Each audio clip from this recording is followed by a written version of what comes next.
Hey there, friends. Welcome to another edition of the Sandton Krishna Podcast, Unveiling the Spirit. I'm your host, Vibhu Caitanya Das, and I'm happy to have you join us today. Today, we are diving into a captivating conversation with a multi talented guest who's just not an artist, songwriter, and poet, but also the creative inspiration behind our Sandton Krishna podcast. That's right, I'm talking about the one and only Attva Tattva Prabhu. But here's the twist. It's not only your typical interview. Attva Tattva Prabhu and I decided to switch things up a bit and interview each other. He's a regular contributor to ISKCON News, the official news agency of ISKCON, and we'll be diving into life's profound questions, discussing our journeys on the spiritual path, and taking on the challenges of our ever changing world. Plus, stay tuned because Atma Prabhu has a special treat for us. He's going to grace us with a soulful recitation of his very own poem, Piano Man. So fasten your seatbelts, friends. It's about to get real, insightful, and maybe even a little poetic. Let's get the show on the road.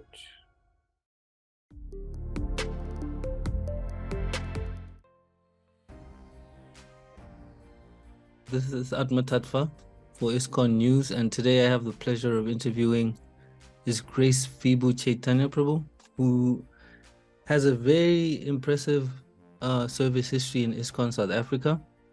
At one point, one of the youngest leaders in South Africa, temple president in ISKCON Pretoria, Chatsworth, Sri Sri Radha Radhanath Temple of Understanding, Minister of Book Distribution, and an avid book distributor at that. I heard from one devotee, one source, that at one point you distributed the most Bhagavad Gitas in the country. It was it was the most Bhagavatams during the lockdown. Bhagavatams. Yeah. Lockdown. During the Wow. lockdown. How did you do that? So the Vaisheshika Prabhu has been inspiring book distribution all over the world and here in Africa as well. And we thought we get behind this campaign. I actually just came out of hospital. I had a serious leg injury where I almost lose my leg. I spent a month in hospital. I had 7 operations, and they were talking of amputation. So when I came out of I thought, Krishna is teaching me something, and I have to do something, something to preach. And I'm also a disciple of His Holiness Kadamba Kanana Maharaj, who was in the country at that time. And he said, Vibhu, I've been speaking to Jai Advaita Maharaj, and he said, just like many other preachers out there, there's the thing Bhakti Raghava Maharaj, who's on crutches, and he said he's carrying on with his service. He's the minister, and he's carrying on. So whether you have one leg or no legs, you still have to preach. So there was no playing around with words there, and I thought, okay, let me do something, and then we started canvassing on WhatsApp and telephone calls and things like that. And I think I finished off on tried distributing 80 Bhagavatam sets that year, which, Wow. I didn't know that was a significant number, but that took me as the world's biggest book distributor for that month, so it Wow. was lots of pushing. But at the same time, if I can share with you, it was the day of Bhadra Purnim, and we had customers all over the province, and we had to go deliver these Bhagavatams. So I had some help from the temple devotees. We loaded my car with all these Bhagavatam sets, and I was driving all around delivering because I couldn't carry it myself. I would reach somebody's door and say, hey, I have a delivery for you. And because it was COVID, they understood, please come pick it up from me. The joy it brought on everyone's life, everyone's faces was just so amazing. But at the same time, just carrying these Bhagavatams with you at the back of the car was like, wow. that you can feel the I can presence of imagine the Krishna. exhilaration, Yeah. thinking back at how ghostly the towns were, the cities were, everybody was locked up Mm-hmm. in their houses. I was distributing prasadam at the time, and Mm-hmm. my heart was racing. I was terrified, but I can imagine how exhilarating it must have been to distribute prasadam. A brief history as well. You're originally from Lodium, I understand, Yeah, from Palladium here in Pretoria. in I Pretoria, spent, mhm. and I you went spent, to, yes.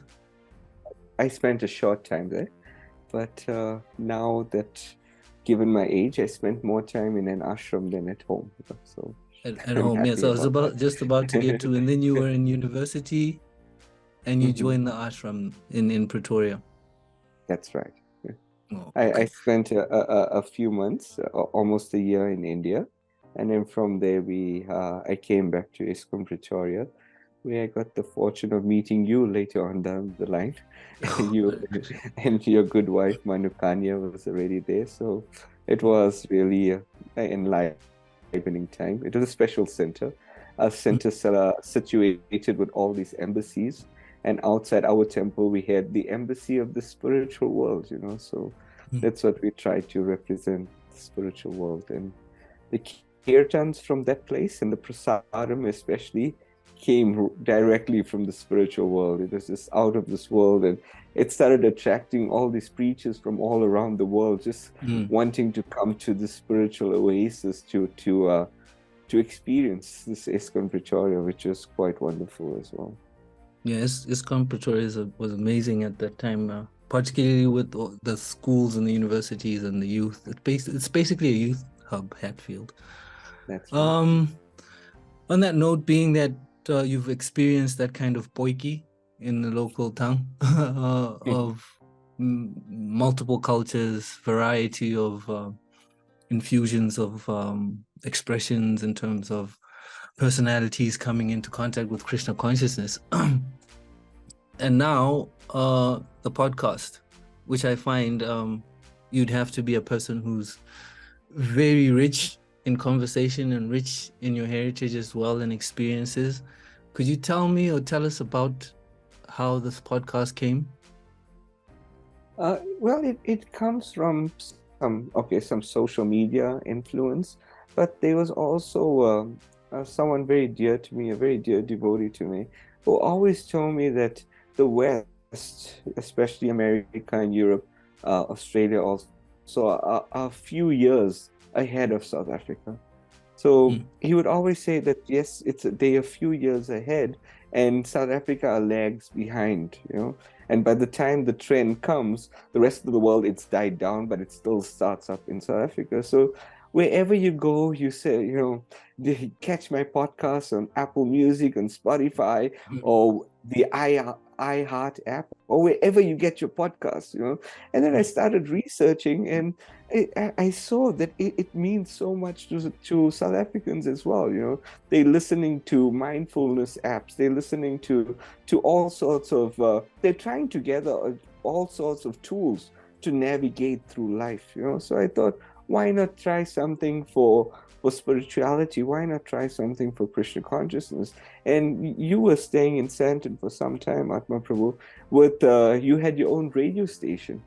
So I thought, okay, we had a radio station. It was doing quite well. You had some celebrities on there, some wonderful devotees, and we have a lot to show. And why not show how that amongst our own community that we are trying to grow, amongst our bhakti community here, we we have such talented personalities, such talented devotees, and I wanted to make Krishna consciousness real, that yes, we all have our faults. Everyone has something, at least I do, but we wanted to show that whether you showcase these heroes amongst our community, and for me, everyone I see around me is like, wow, this person is such wonder, has so much to offer, and let us tell the world about it, so that we could we could share that experiences, and maybe that sharing will, that opening or that heart sharing will create some awareness of Krishna consciousness, create some awareness that how they can use their talents also in Krishna service, and that's something that I wanted to share. So that's where the idea sprouted from, and we just want to show our everyday heroes. We have good cooks, we have good managers, we have good artists. You are yourself, Atma Prabhu, and I can't wait to interview you. You're such a talented artist, a designer, a poet. You have so much of material, and why keep that all to yourself when we can really express and share this with everyone else, so that they could also start their bhakti journey.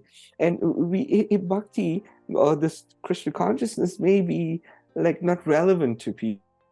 They see us with our tilak, they see us with our different robes and thinking, no, this can't be for me. I have to be a monk, I have to give up so many different things to be like those persons. But actually, we are just all the same. We are all in this universal brotherhood, trying to navigate through this material world, trying to reach Krishna again. And let us help as many people as we can. And hearing these stories are personally inspiring me so much to practice spirituality, practice Krishna consciousness, and more importantly, asking, how can I improve here? You have a 9-to-5 job, you have a family, you have so many different responsibilities, but yet you're making time for spirituality, you're making time for yourself, you're making time to calm your mind down, calm your heart down. How do you do it all? And these tools are really helping me personally. So that's what I'm so inspired about this podcast. I'm happy to hear somebody say something like that, because to an extent, my service with ISKCON News has come to be a very selfish exercise in that I get to talk to a lot of devotees and appreciate the process, the Krishna conscious process itself, what to speak of appreciating devotees, which is something that I find should be exercised on a regular basis, devotee appreciation. But on that note as well, I wanted to find out about, now I'm hopping backwards, something that I should have asked. Your initial contact with Krishna consciousness, Prabhu, could you tell me a bit about that? My initial contact came through the service group, so Namahajas, as we call them.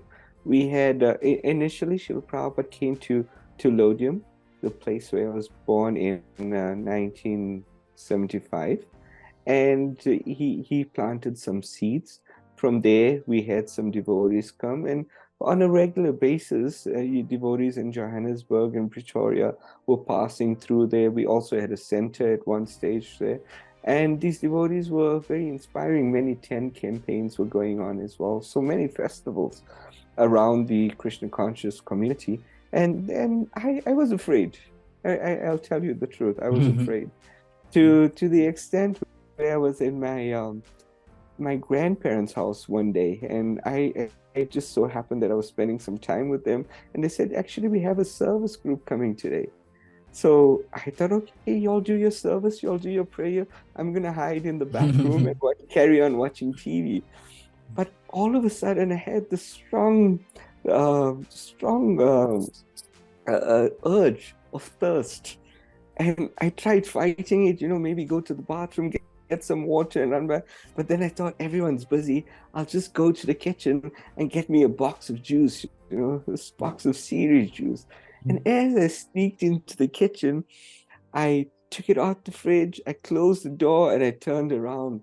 And there was this very effulgent personality in saffron robes standing behind me. It's like, did I do something wrong? Or who is this personality? Did God come down? And this personality asked me, do you want to share some juice with me? I'm feeling thirsty as well. And we had some conversation there. He took my contact details. At that time, there was no cell phones as well, or I didn't have one at least. And he didn't give up on me.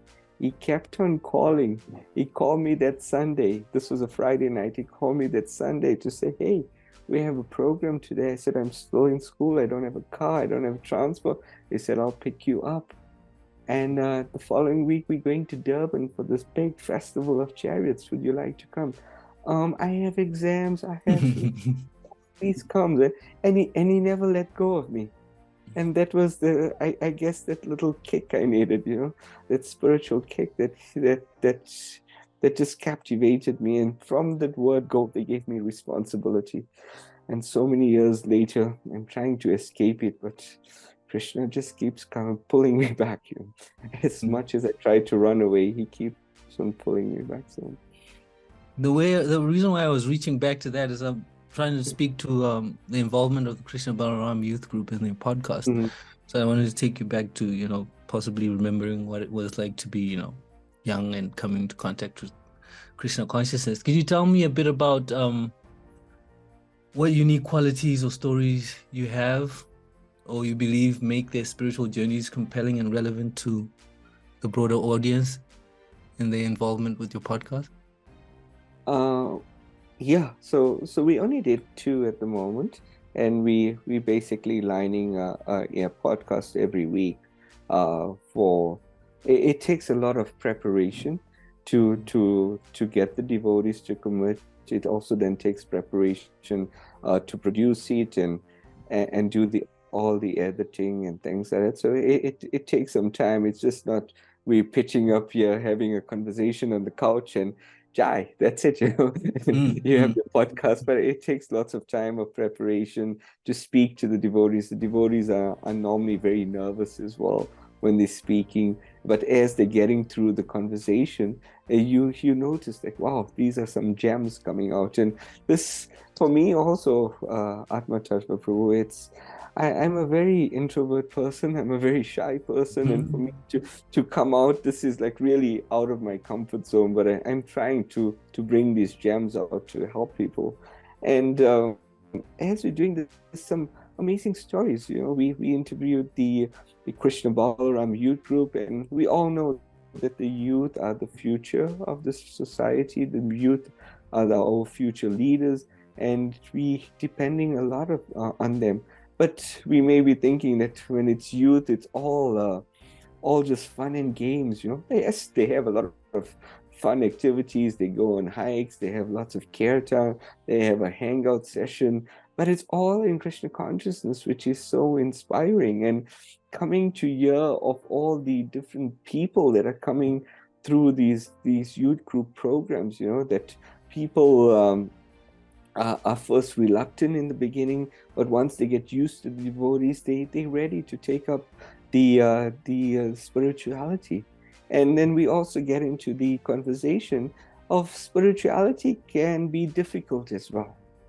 Spirituality can be difficult as well. It has its different challenges. We have external challenges, but we also have challenges within our own mind that pushes us away from spirituality. So hearing of how they deal with these different challenges is really, really interesting. That they really galvanize themselves together. They seek shelter from each other, and they try to lift themselves out of deep holes sometimes. So that's really interesting. But we also really accept that everyone is flying their own planes, their own spiritual planes.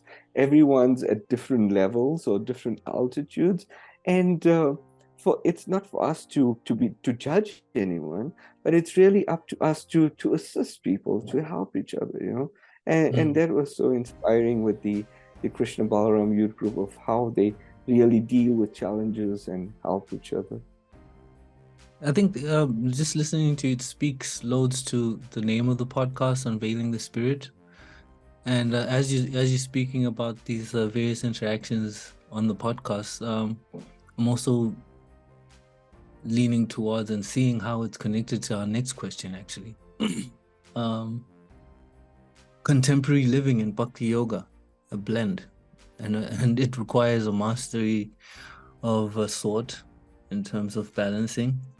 Not that it should be a balancing act, but we have to. Can you provide specific examples of how this fusion of ancient wisdom and modern life is achieved in the podcast's content and discussions? Well, I think our philosophy is a very deep philosophy. It's a very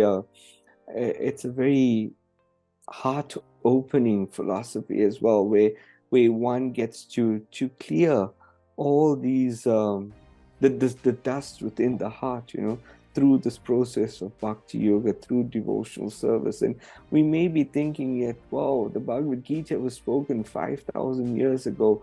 How is it relevant in our lives today? But the dilemmas that and challenges that Arjuna was facing on that battlefield are the same dilemmas that we are facing now. And we may be thinking, no, that's not for us. That's only for Arjuna. He was fortunate that Krishna came and saved him. But Arjuna was representing all of us, and we're really going through the same challenges.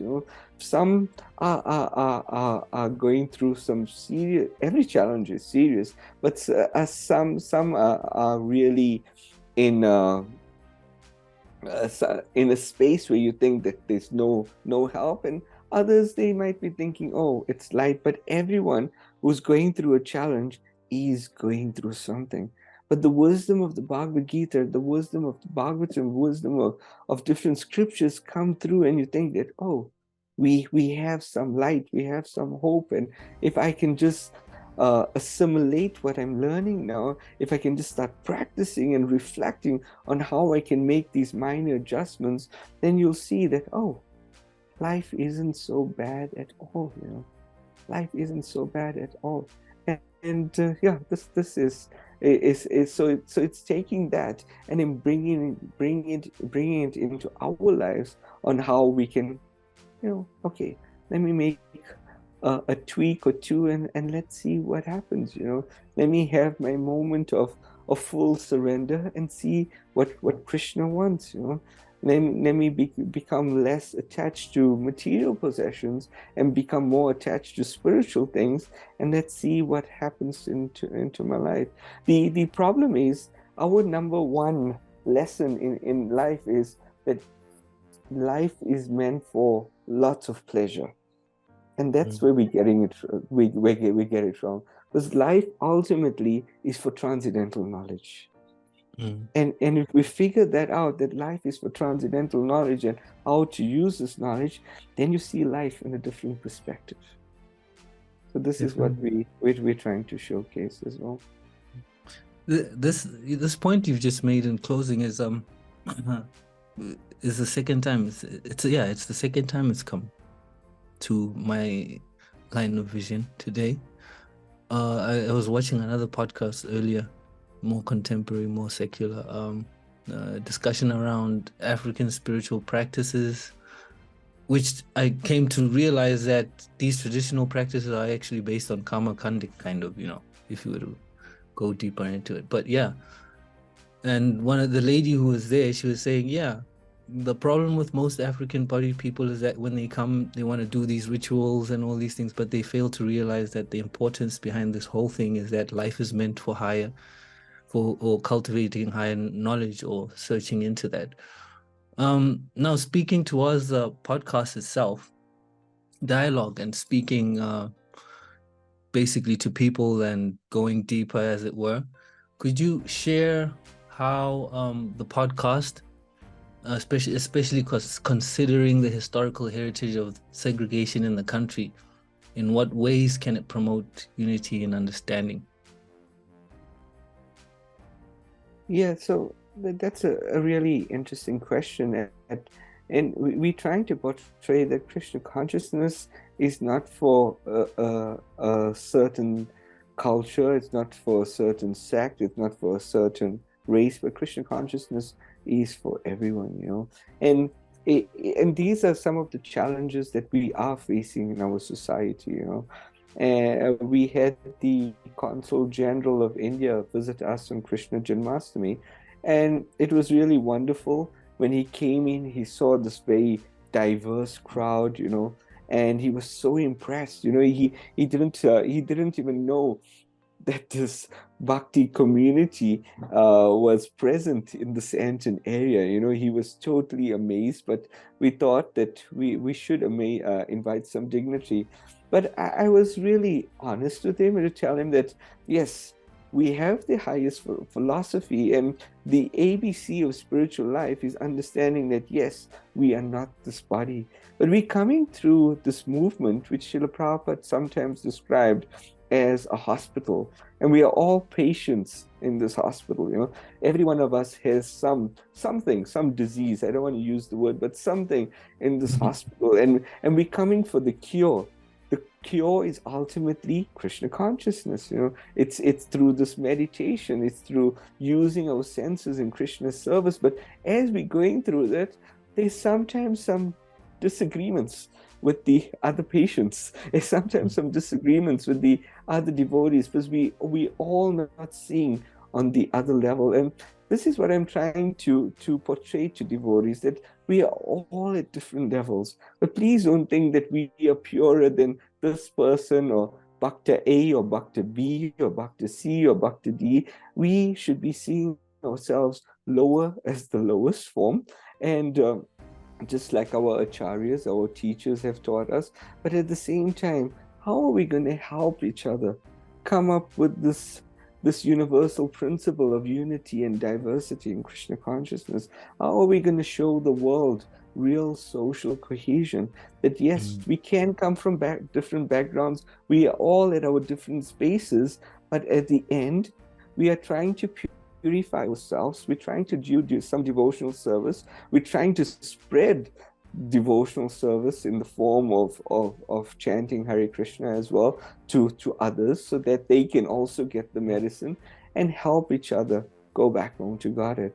The nice analogy given by Srila Krishnadas Kaviraj Goswami, the author of Sri Chaitanya Charitamrita, he says this path back home to Godhead is really, really difficult. But I use the devotees, or I use the Vaishnavas as my walking stick or my crutch.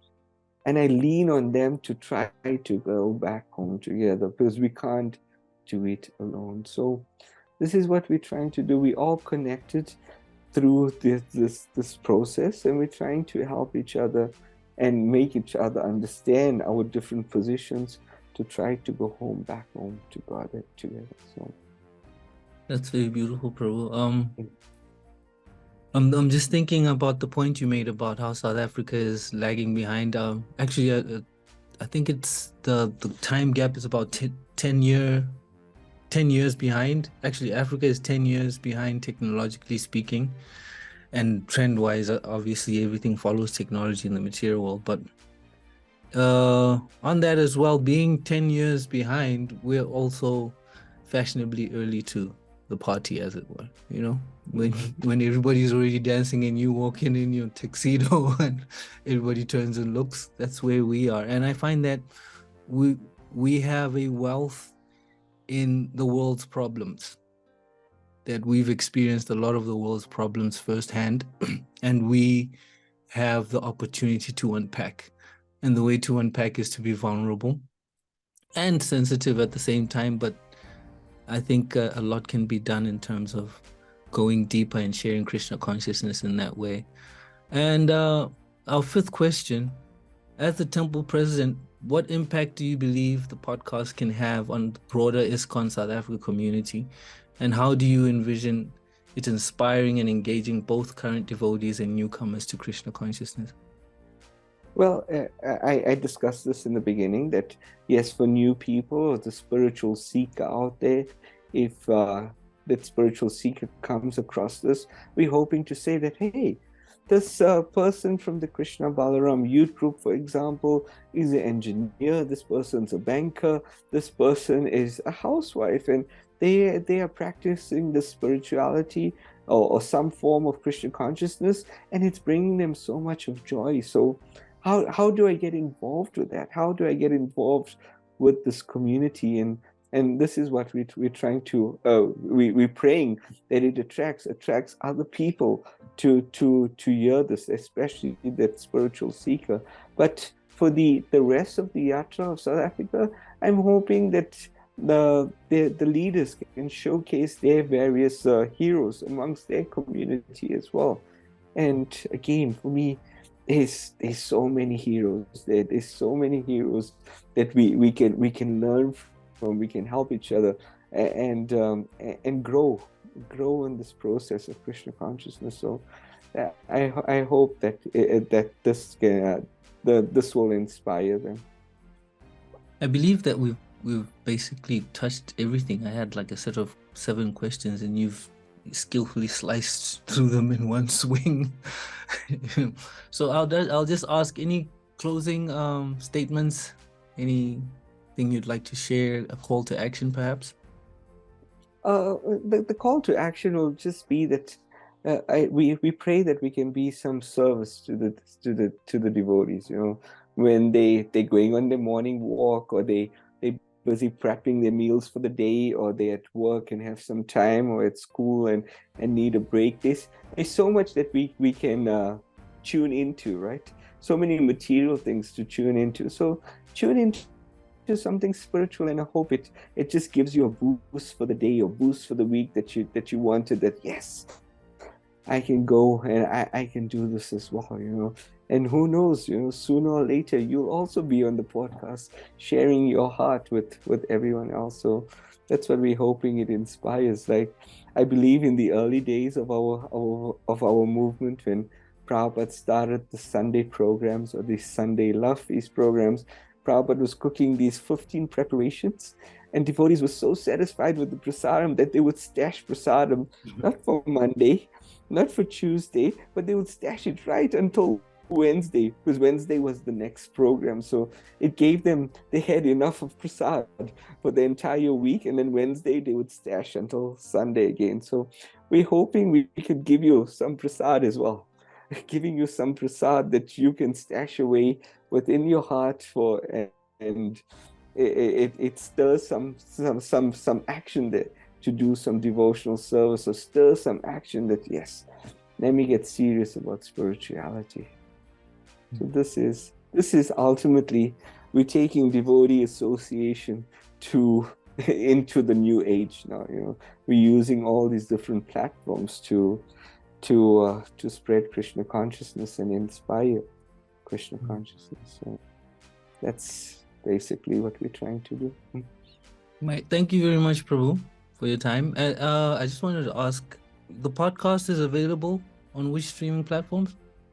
So the podcast is now available on YouTube. The channel's called Sandton Krishna, and then it's also available on Apple and Spotify, and both channels are called Sandton Krishna. So please subscribe and follow us, and that will just give us some energy to share more with you. And yeah, we can't wait to the listeners to this podcast to say that we can't wait to interview you, and for you to share your heart with everyone else. And it's another way of me getting to know all the devotees by them sharing. So I'm very pleased about that. Thank you, Prabhu. It's very inspiring and exciting. So my turn, Atma. I can't let you go off so quickly. I thought I'd slip out. I thought I'd be late. So, Atma Prabhu, you've been practicing Krishna consciousness for a long time. You from Botswana. I did mention earlier we met at the Pretoria temple. I got to serve with Manukanya, your wife, for some time as well. I also had the good fortune, Atma, of doing your wedding, or being part of that ceremony, at least the Yagya part. And His Holiness Kadamakananda Swami Maharaj did the official officiating of the wedding, and we got to meet your family who drove in from Botswana that day, which was really ecstatic, and they were all amazed with this Vivaha Samskara that we were performing, this Vedic ritual. And at the end, Maharaj just wanted to get through this ceremony so quickly so he could do some kirtan. And as soon as he started chanting, everyone just started dancing, and it was just so amazing. So Atma Prabhu, you've been You've been around in this South African yatra for some time now. From Pretoria, you served some time in Phoenix as well. You were doing some service in Phoenix, and then you came up to Johannesburg. You served in Sandton, and now you're serving in the Wusa House as well.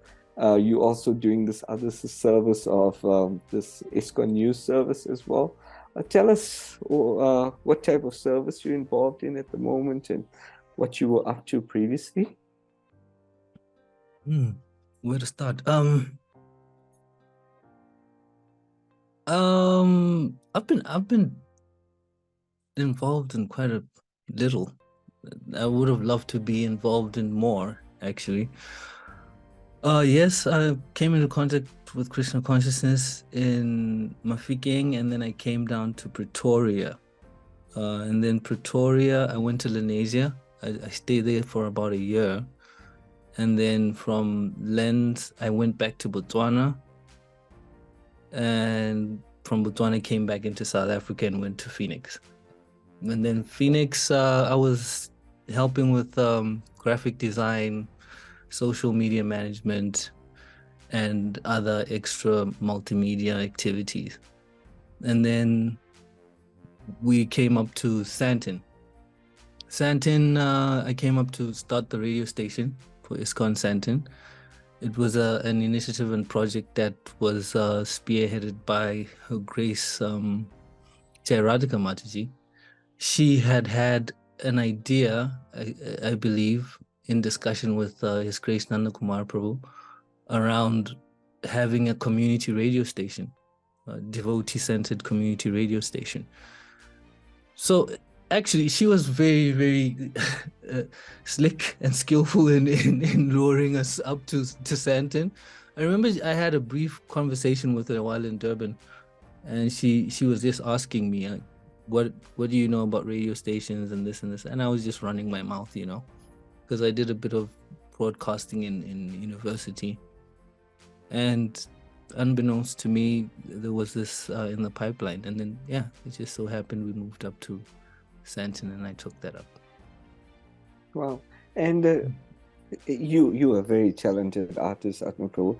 But before we get into that, this radio station, you had any experience with it before, or you were just like every other devotee, just put into the deep end and run with it? Like I give you an example. I joined the Pretoria temple. It was a Wednesday, and the devotee said, we're going on book distribution, and you have to cook the Wednesday feast. I said, I haven't cooked before. I only cooked for myself. I said, no problem, Prabhu. Here's a cookbook. They gave me a cookbook. I went through this whole thing. I made puri and a butternut sabji, some halava and things there. They came, they relished it after the program and said, oh, Prabhu, we were looking for someone to take charge of the kitchen, and now you're in charge of the kitchen from tomorrow. So this is the Hare Krishna movement. You come into it, and then the next thing you're in charge of it. So you had any experience of it? Aside from university, no. What had happened was actually thinking back to Lenasia. While staying there, I remember I'd come up with my computer, and Chaitanya Prabhu at the time was very, I guess, forward-thinking, and being one of the youngest managers there, he gave me the office. He gave me access to the office, and I wanted to start an audio magazine. I remember Panchajanya Prabhu and myself, Pancha at the time, he's like, we came up with the name The Cow. Wow. It was cheesy, but it was fun at the time. It sounded cool. And I remember the catchphrase was, don't hurt the cow, herd the cow, as in, Wow. hurt the cow. So the idea was to press CDs and distribute this in universities and such. But unfortunately, he had to leave and I had to leave later, so that fell through. But then upon leaving South Africa, because how I came to South Africa actually was because of a very sad and painful thing. But my mom had just been murdered, so I had nowhere to live. Yeah. So I grew up in a mining town in the middle of nowhere. It's almost like a country in a country. It's called Orapa. and it's reserved access. So it's either you work there or you're visiting. So upon her passing, we had to move and just bought some property in Gabs, the capital, Gaborone. So while I was waiting for the house to get built, I was just floating around. So I thought it fitting to, move into the temple. And the funny thing about that is before that, I'd run away from home, actually. I just finished my BA communications degree, and this is the first thing I'd ever thought with my mom about. Like, I want to just go spend a week in the temple to go deeper and find out what this Krishna consciousness is all about. So yeah, I literally ran away from home. I remember I was selling some of my music, some CDs and some books that I had to raise money for a ticket. And yeah, I made my way to Pretoria. Yeah, so that's that. And then getting to Lenasia, that's a year, and then the house was built and I had to leave. So I don't know if that answers your question. I feel like I'm rambling. No. But thank you for opening up there. When your mother was murdered, I'm so sad to hear that. But were you a devotee at that time, or you were just coming in touch with Krishna I just come into contact with it. Okay. This is like towards the end of my studies. Like this is almost like I met the devotees 2 years before this. So yeah.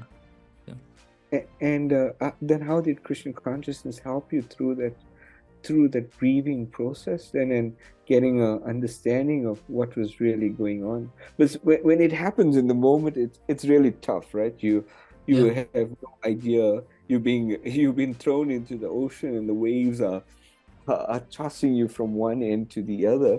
But how did you really navigate through that? With the help of Krishna consciousness? Yeah, I remember when I got the call, I was traveling with Nrsimha Maharaj, and at the time,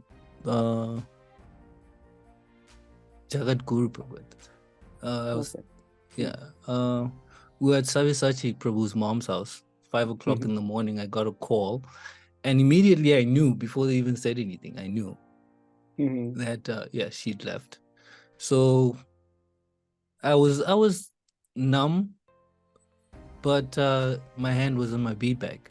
I remember all the way crossing the border, making my way all the way to Francistown, because originally we're from all the way up north in Botswana. So I had to make my way up there. That's like almost a 7-hour trip.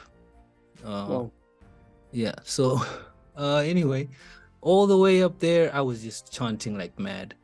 I remember my family is quite close, as is with most African families. Everybody knows everybody. It's an extended family. It's a whole thing. And being that at my mom's village or homestead, they belong to a larger family, which is, long story short, related to the king of the village or something, like royalty there. So now getting there, everybody already knew that Irene's son has joined something very weird. She's already let everybody know that he's doing things that she doesn't understand, but she appreciates. So I was just chanting like anything, like loudly or like loudly. I was like chanting loudly. I remember. Plus now here I am. I got this weird haircut and this ponytail. Yeah. And in a village setting, so everybody knows and they notice a lot of things like that.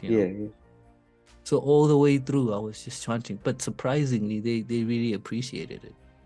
Wow. Yeah.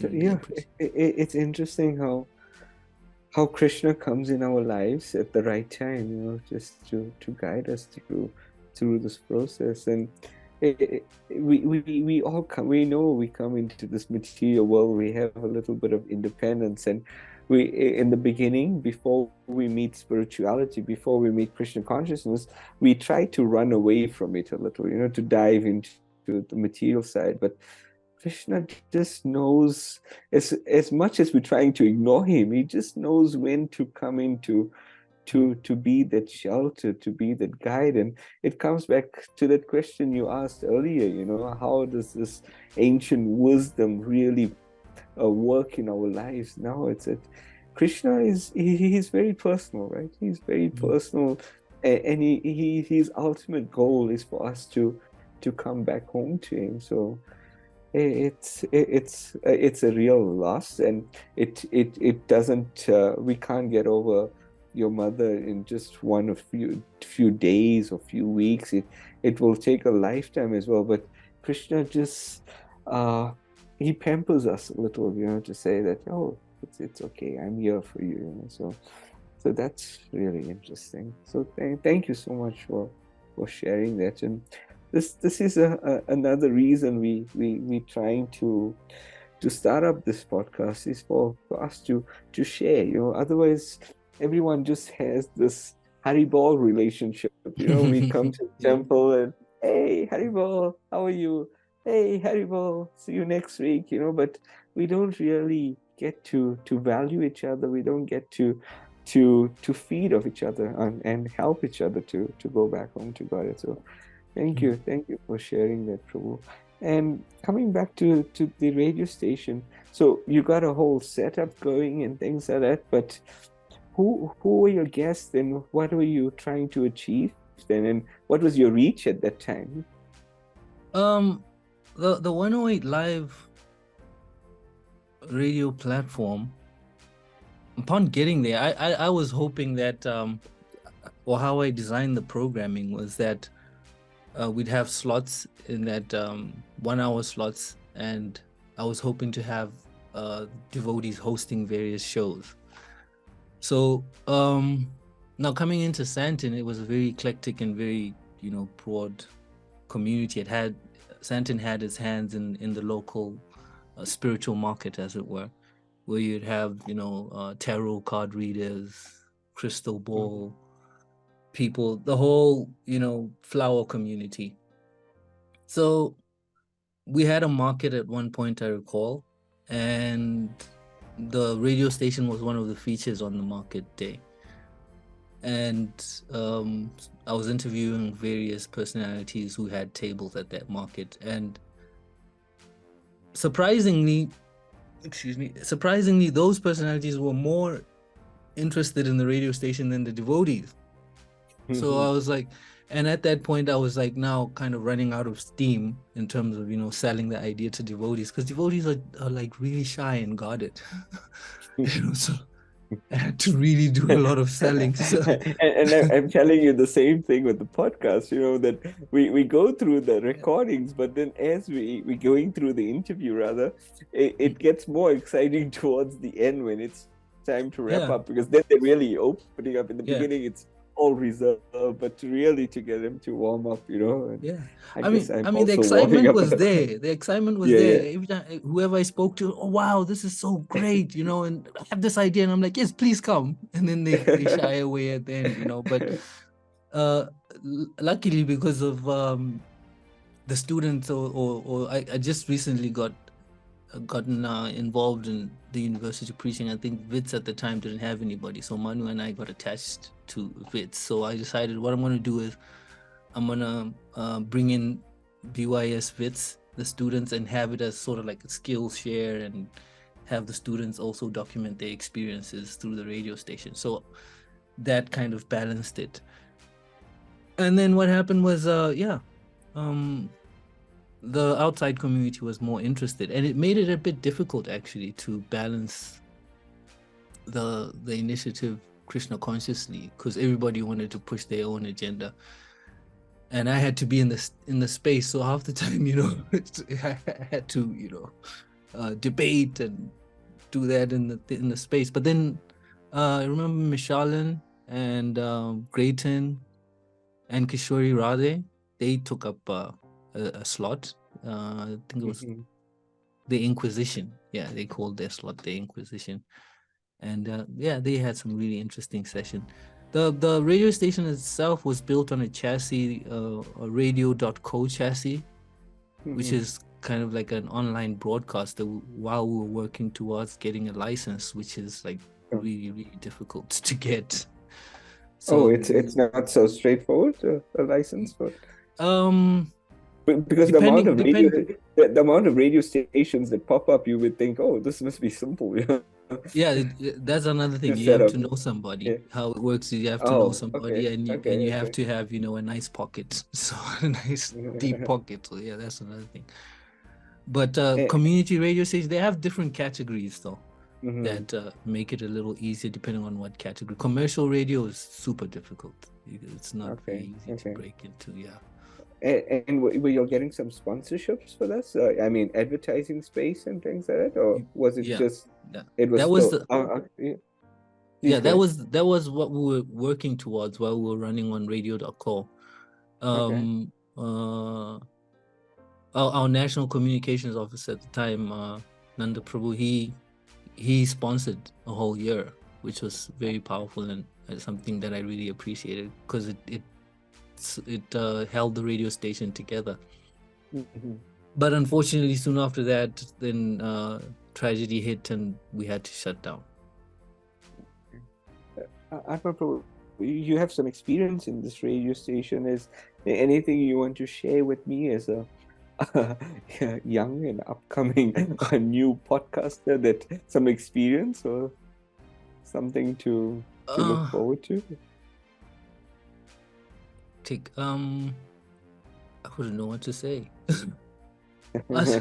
Yeah, I wouldn't know what to I guess any realizations from that experience that you want to share that will help us as well. I think speaking on a broader sense, as devotees, I feel we have to be present for the ongoing conversation. I feel we have the panacea, as it were, for the world's ailments and what's going on in South Africa, in Africa, basically the world, but we're not present for the conversation. We're like hogging this, you know, celestial and transcendental gift, you know. I feel we need to be present for the conversation, and it's just a matter of, you know, coming. I realized that, you know, I was terrified actually coming into this project. Like you said, devotees were generally shy, you know. Yeah. I'm naturally a very shy person. How I came to start talking a lot and doing all this artistic stuff is because of my mom, because she was always pushing me to do something, you know, get out there, do something. But yeah, I think we need to come to the table. Oh, that's so, yeah, we just have to be present, you know, and it may take some time, but each one of us have to gradually step up now, you know, and make our way to the table, because we have this wealth of talent, right? We have these artists, we have these philosophers, we have these devotees, so many amazing people who are deep into scripture, who are living the scripture every day, and for us to just come up to the table, you know, will really, really help, you know. And I'll be honest with you that we had these dignitaries arrive for the BRICS Summit a few weeks ago.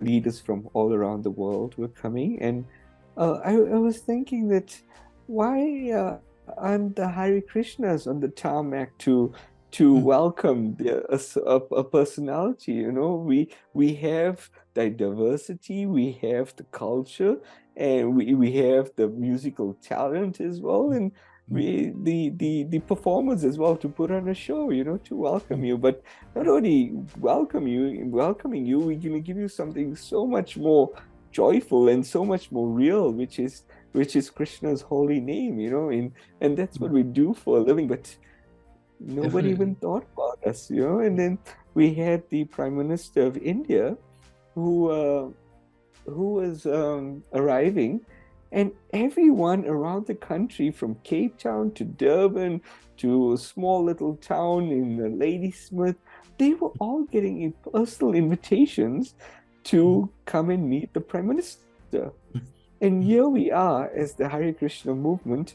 We almost celebrating 50 years in South Africa, and we didn't have any invitation. They didn't even think about us to come, So, okay, it's and whose fault it is?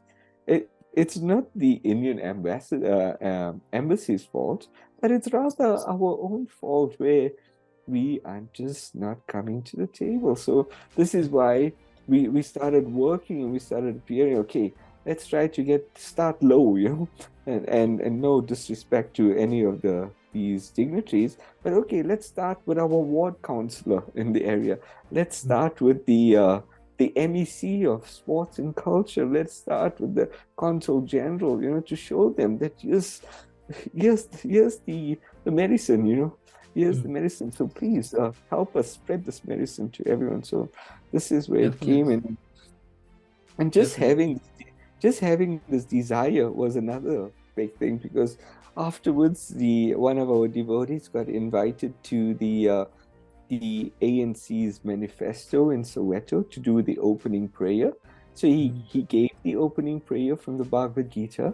He got to get the entire stadium full of people to chant the Hare Krishna Maha Mantra at least one time. And then he took the same Bhagavad Gita and he presented it to the president of the country, who gladly accepted it.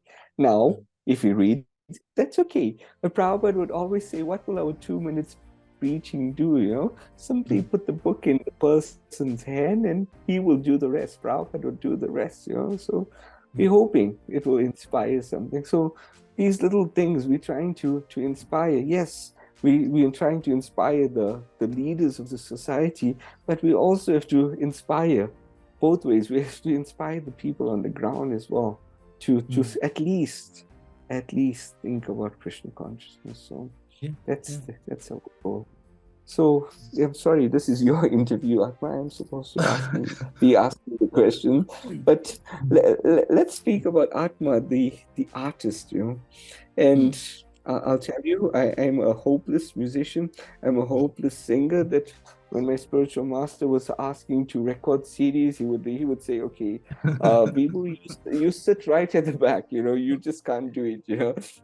And every time people ask me to sing, I was like, "No, my guru said I can't sing." But tell us where you said you had your own CDs before coming to Krishna consciousness, or your own albums, as you put it. Yeah. Where did the inspiration come from?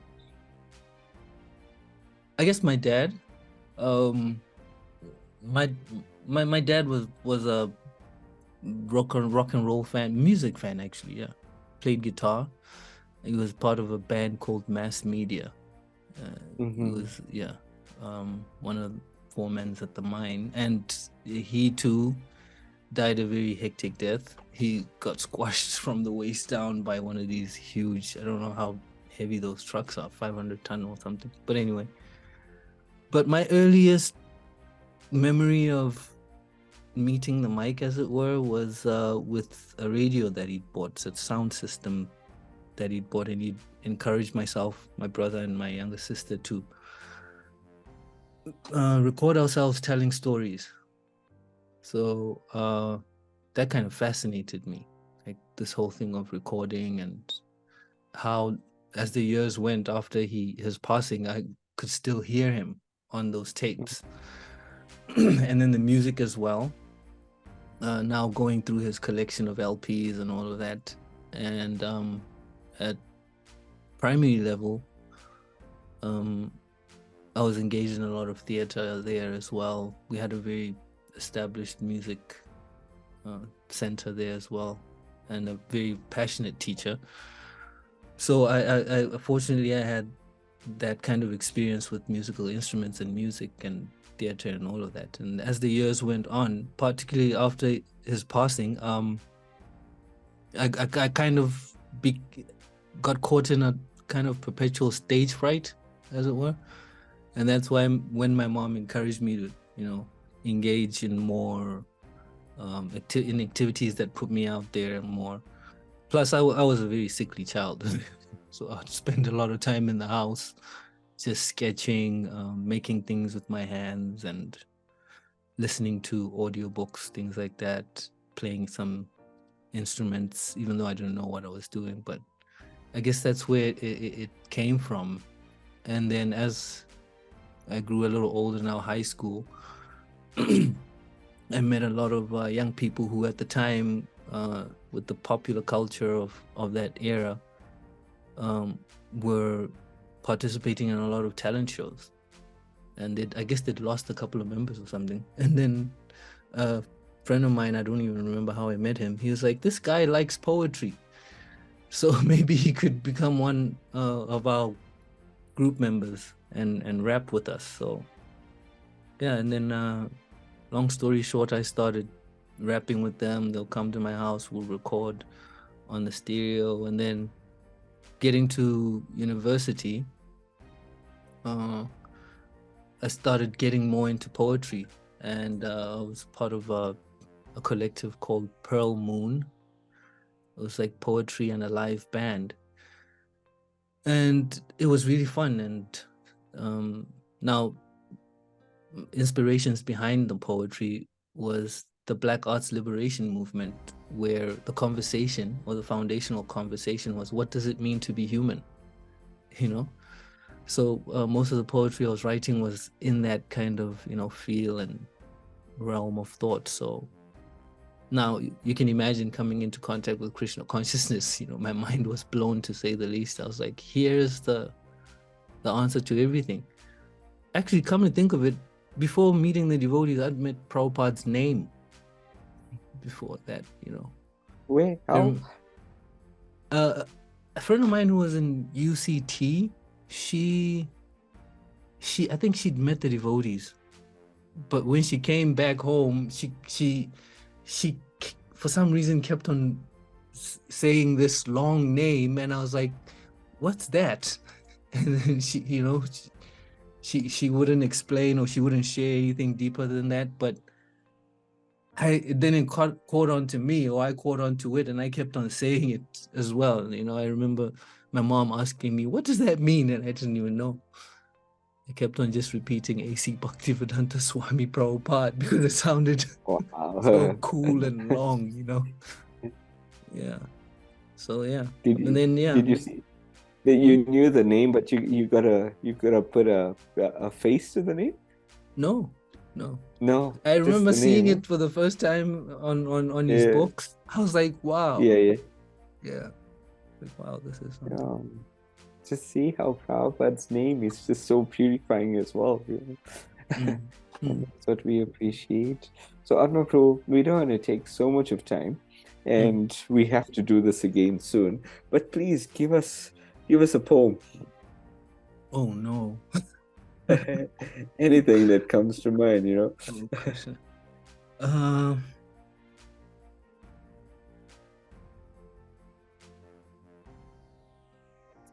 Colonel Blimp caught in a psycho babble dribble.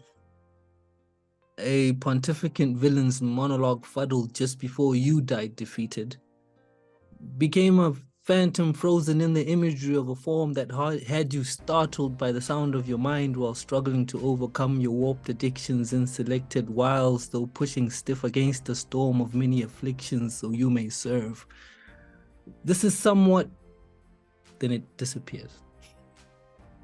I haven't been practicing in a while. I've just been focusing on writing, but wow, yeah. That's really, really, really good, Atma Prabhu.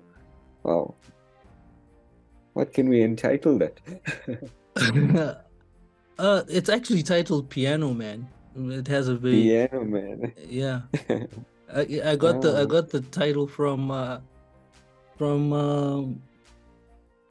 why did his name just disappear? Very tall devotee, very loud, from Durban. He left his body. Starts with an S. Come on, mind. What are you doing? Yeah, but he... Oh, come on. His name is right at the tip of my tongue. Yeah. But anyway, he used to say a lot of, when you're in the material world, you have to know how to play piano. So the poem was about, Durban slang, playing piano means, paying under the table. Yeah, You know? yeah. Yeah, but you can't really cheat material energy, Yeah. even if you tried. So the poem was inspired by that. Yeah. Wow. And coming into poetry, I'm actually looking for poets. I'm looking for people who may be inclined or may have that secret passion as a preaching initiative to attend poetry sessions and share Krishna consciousness in that way. Well, I think a good place to start is Prabhupada's Vyasa Puja offering book. Many people wrote some nice, heartwarming poems there, so it will be interesting to catch. And just yesterday, Nishingananda Prabhu read his offering to His Holiness Bhakti Charu Maharaj, and it was a poem as well, which I thought was quite nice, portraying Maharaj's qualities. So we have these talents, and Lord Chaitanya Mahaprabhu said himself, anyone just by his mercy can become a poet, so yes. yeah. And anyone, and a lame man can cross over a mountain, just with Lord Chaitanya Mahaprabhu's mercy. So yeah, we are all or at least the rest of the devotees are all Kavi Rajas, they're all poets, so Yeah, we should use it more in Krishna service. So thank you for sharing that. Quickly, some rapid fire questions, 3 of them. And it can be anything, just whatever comes to your mind. Let's start. Favorite music? Favorite album here? favorite album? Yeah. Jethro Tull, Aqualung. Okay. I don't know that, but favorite film, favorite movie? Sick. Beauty and the Beast. Beauty and the Beast. The cartoon. Okay. Yeah. The cartoon. Okay. And this is an easy one. Favorite prasadam? Pizza without fail. Pizza without any type, or it has to be something particular? Pizza, just pizza. It's just pizza. Okay, Atma Prabhu, you just proved to yourself that you came from ISKCON Pretoria. I guess all of us will say that. So Atma Prabhu, I really appreciate the session, and it was over an hour, and we could have gone longer as well, but we have to do a part 2 soon, and we look forward to that. But thank you for doing such wonderful service, and I pray that this session also enlivens our listeners out there as well. So thank you so much for sharing. Hare Krishna Prabhu. Thank you for your time as well.